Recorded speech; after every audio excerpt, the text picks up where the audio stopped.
À l'Assemblée nationale en République démocratique du Congo, une séance plénière prévue ce jeudi pour l'élection du président et du rapporteur adjoint. Le bureau de l'Assemblée nationale de la République démocratique du Congo a convoqué une séance plénière décisive pour ce jeudi 13 novembre 2025 à 15 h dans la salle du congrès du Palais du Peuple à Kinshasa. L'annonce a été faite à travers un communiqué officiel signé par le rapporteur de l'Assemblée nationale, le professeur Jacques Njoli.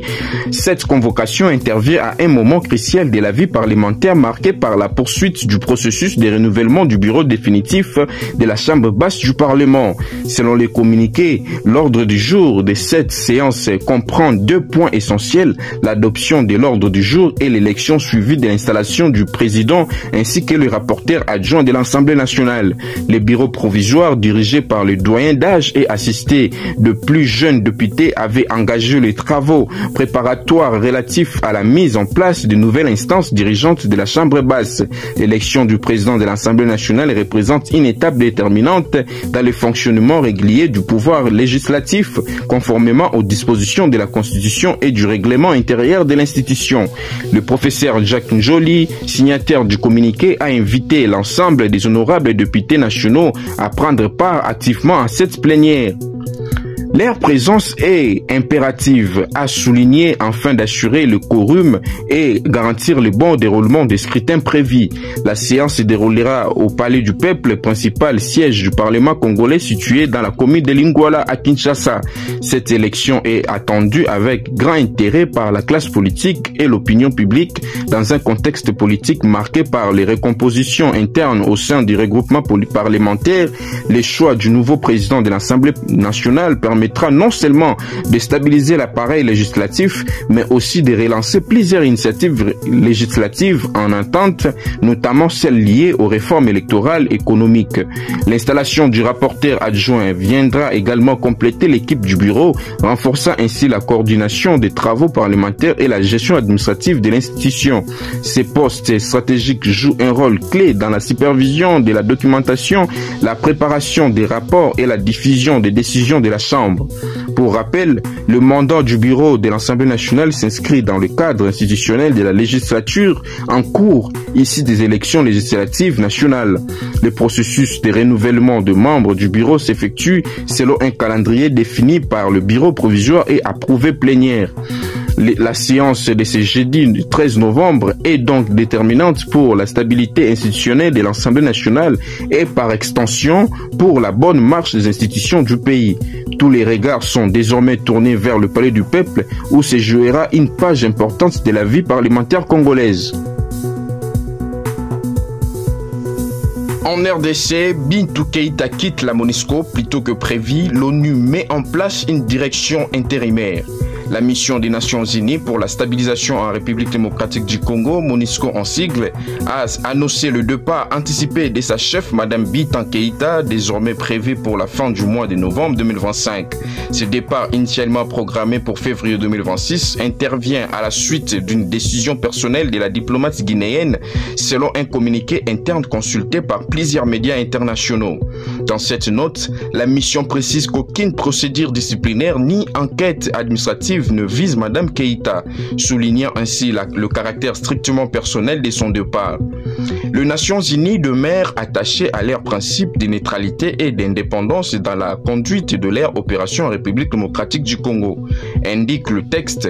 Cette clarification intervient dans un contexte où les activités de la MONUSCO font régulièrement l'objet de critiques et de spéculations, notamment sur son rôle dans la stabilisation de l'Est congolais. Pour garantir la continuité des opérations sur le terrain, une direction intérimaire a été mise en place. Elle sera assurée par deux représentants spéciaux adjoints, l'un en charge de la protection et des opérations et l'autre responsable de la coordination résidente et humanitaire. Cette équipe intérimaire assurera la gestion de la mission jusqu'à la nomination officielle d'un nouveau représentant spécial du secrétaire général des Nations Unies. Arrivé à la tête de la MONUSCO en 2021, Bintou Keïta a dirigé la mission durant l'une des périodes les plus complexes de sa présence en République démocratique du Congo. Elle a accompagné le processus de retrait progressif de la mission amorcé à la demande du gouvernement congolais tout en faisant face à la persistance de l'insécurité dans l'est du pays où sévissent encore de nombreux groupes armés. Sous son mandat, la MONUSCO a également dû gérer les tensions avec certaines communautés locales réclamant un départ plus rapide des troupes onusiennes. Malgré ces défis, Madame Keïta a souvent défendu la coopération entre Kinshasa et les Nations Unies, insistant sur la nécessité d'un retrait responsable et coordonné de la mission, afin d'éviter un vide sécuritaire. Son départ intervient à un moment charnière alors que le processus de désengagement onusien se poursuit et que la RDC prépare la transition vers une présence onusienne plus légère, centrée sur les soutiens institutionnels et humanitaires. L'ONU, de son côté, a réaffirmé son engagement de soutenir le peuple congolais dans ses efforts de paix, de sécurité et de développement durable.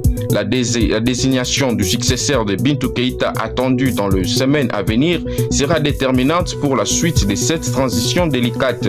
Avec ce départ anticipé, une nouvelle page s'ouvre pour la MONUSCO, l'une le plus ancienne et plus coûteuse mission de maintien de la paix du monde, présente en République démocratique du Congo depuis plus de 2 décennies. La FECOFA demande la rumeur d'une prime imaginaire d'1 million de dollars. La Fédération congolaise de football association FECOFA en sigle a réagi avec fermeté face à la vague de rumeurs qui a envahi les réseaux sociaux ces dernières heures, selon lesquelles chaque joueur de l'équipe nationale de la République démocratique du Congo aurait perçu ou s'apprêterait à percevoir une prime d'1 million de dollars. Dans un communiqué officiel rendu public ce mercredi 12 novembre 2025, l'instance fessière du football congolais a tenu à rétablir la vérité. Elle qualifie cette information de totalement fausse, infondée et dénuée de tout fondement officiel, aussi bien du gouvernement que de la fédération elle-même. Selon la FECOFA, aucun document, accord ou engagement n'existe à ce jour qui attesterait le versement d'une telle somme au léopard. Cette mise au point intervient alors que le climat médiatique congolais a été récemment marqué par une série de spéculations autour des récompenses et avantages octroyés aux joueurs de la sélection nationale à la suite de leurs performances encourageantes lors des compétitions internationales récentes. Plusieurs publications sur les réseaux sociaux ont évoqué des montants astronomiques, évoquant un débat public sur la gestion des fonds alloués au football congolais. Face à cette désinformation, la FECOFA invite les supporters, le média, le grand public à faire preuve de discernement et à se fier aux sources officielles. Elle rappelle que la diffusion de fausses nouvelles nuit non seulement à la réputation des institutions sportives, mais aussi à la cohésion autour de l'équipe nationale. L'instance promet de poursuivre son travail dans la transparence, la rigueur et le respect de procédures. Elle réaffirme par ailleurs son engagement à garantir le bien-être des joueurs, tant sur le plan logistique que financier, en conformité avec les moyens disponibles, les directives gouvernementales. Pour les nombreux observateurs, cette sortie de la FECOFA vise à calmer les esprits et à restaurer la confiance du public avec la gestion du football national à un moment où les attentes autour de la performance des léopards sont particulièrement élevées.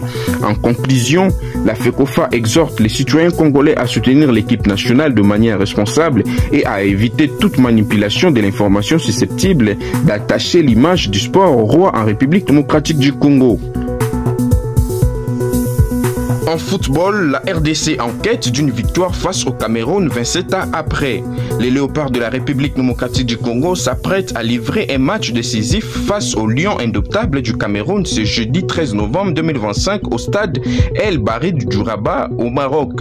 Cette rencontre prévue à 20h juste heure de Kinshasa compte pour le demi-finale de barrage continentaux qualificatif à la Coupe du Monde des Nations 2026. Pour les Congolais, l'enjeu est double, décrocher un ticket pour la finale et surtout briser une disette historique veille de 27 ans. En effet, la dernière victoire de la RDC face au Cameroun remonte à la Coupe d'Afrique des Nations en 1998, disputée au Burkina Faso. Ces jours-là, les Léopards s'étaient imposés 1-0 en quart de finale grâce à un but de Jerry Tondeloa à la 30e minute. Depuis, le Cameroun a imposé sa loi 12 confrontations sans victoire congolaise, dont 8 défaites enregistrées au XXIe siècle. Cette fois, les hommes de Sébastien Desabre comptent bien inverser la tendance. Tous les cadres de la sélection sont présents au Maroc pour relever le défi. Chancel Mbemba, capitaine exemplaire, mènera la défense, tandis que Cédric Bakambo, Aaron Wan Bissaka, Samuel Mutusami, Axel Touanzebe, Noah Sadiki et Ngaël Moukao et Nathanaël Mboukou complètent un effectif solide et ambitieux. Les sélectionneurs français qui a su redonner une identité et une cohésion à l'équipe nationale mise sur l'équilibre entre l'expérience et jeunesse pour créer la surprise face aux Camerounais. 3 nouveaux visages font d'ailleurs leur apparition dans le groupe, les gardiens Mathieu et Polo, le milieu Mario Stroken et l'attaquant Michel-Ange Balikwissa. Ces renforts apportent une fraîcheur bienvenue et illustrent la volonté des Desabre de bâtir une équipe compétitive et tournée vers l'avenir. En face, les Lions indomptables du Cameroun, quintuple champion d'Afrique, restent redoutables malgré une période de transition. Menés par leur capitaine André-Franck Zambo Anguissa, les Camerounais voudront confirmer leur suprématie sur les Congolais et poursuivre leur route vers la qualification mondiale. Ces chocs s'annoncent donc intenses et indécis entre la détermination des Léopards motivés à effacer près de 3 décennies de frustration et la rigueur des Camerounais habitués des grandes échéances. Le spectacle promet d'être au rendez-vous. En cas de victoire, la République démocratique du Congo affrontera le vainqueur du duel entre le Nigeria et le Gabon prévu dans l'autre demi-finale. La finale continentale est programmée pour le dimanche 16 novembre 2025. Un succès face au Cameroun propulserait le Léopard à un pas historique de la Coupe du Monde des Nations 2026, mais aussi remarquerait la fin d'une longue malédiction face à un adversaire qui leur a trop souvent résisté. Ces supporters congolais nombreux à Rabat et à Kinshasa croient plus que jamais à la renaissance de l'ère fauve. Ce jeudi soir, l'histoire pourrait enfin basculer du côté des Léopards. Moïse Mbiye est sold out pour son concert à Olympia de Montréal. Le pasteur et chanteur congolais Moïse Mbiye continue d'écrire l'histoire du gospel africain. Son concert prévu le 13 décembre 2025 à Olympia de Montréal affiche désormais complet. L'annonce a été faite par l'artiste lui-même ce lundi sur les réseaux sociaux, confirmant ainsi l'immense engouement que suscite son ministère musical, particulièrement au sein de la diaspora congolaise installée au Canada. Dans un message de gratitude adressé à ses nombreux administrateurs, le berger de l'église Cité Bethel Tabernacle à Kinshasa a tenu à remercier chaleureusement ses fidèles soutiens. Merci frères et sœurs du Canada pour l'amour. Toute la gloire revient à Jésus-Christ qui est fidèle, a écrit l'interprète de Bolingo ya Solo sur son compte officiel. Ce concert placé sous le thème d'une grande nuit de louanges et d'adoration s'annonce déjà comme l'un des moments marquants de la tournée internationale de l'artiste. Moïse Mbiye promet une prestation à la hauteur de sa réputation, mêlant ferveur spirituelle, excellence musicale et communion avec le public. Olympia de Montréal, l'une des salles les plus prestigieuses du Québec, accueillera ainsi un événement d'ampleur exceptionnelle pour la communauté chrétienne francophone. Auteur de titres à succès tels que Héros, Ta présence, Ozanzambe ou encore Esimbité, Moïse Mbiye s'est imposé comme l'un des visages le plus emblématique du gospel africain moderne. Son style unique, combinant ainsi des sonorités complémentaires et contemporaines plutôt à de paroles profondément ancrées dans la foi chrétienne, lui a permis de conquérir un public au-delà des frontières du Congo. Les sold out de l'Olympia témoignent non seulement de la puissance de son message spirituel, mais aussi de la fidélité d'une base de fans particulièrement mobilisés dans la diaspora. En Amérique du Nord, l'artiste bénéficie d'un soutien grandissant, nourri par une communauté congolaise dynamique et fier de voir l'un des siens briller sur les grandes scènes internationales. Ce concert à Montréal vient s'ajouter à une série d'événements triomphants que le le chantre a récemment donné en Europe et en Afrique. Partout, les salles affichent complet, confirmant la portée mondiale de son ministère musical. Au-delà de la performance artistique, Moïse Mbiye se positionne comme un ambassadeur de la foi, de la culture chrétienne congolaise, mêlant musique, prière et enseignement dans un style qui séduit jeunes et anciens. Sa capacité à fédérer les croyants autour de la louange contemporaine fait de lui une figure incontournable du gospel francophone. À un mois de ces grands rendez-vous, l'artiste promet une soirée remplie de la présence de Dieu et un spectacle spirituel inoubliable pour clore l'année 2025. Ses équipes travaillent activement sur la scénographie et la production afin d'offrir aux fidèles une expérience à la fois musicale et spirituelle. L'attente reste donc immense pour cette date déjà historique, le 13 décembre à l'Olympia de Montréal, où Moïse Mbiye réunira la diaspora congolaise autour d'un seul mot d'ordre: toute la gloire à Jésus-Christ.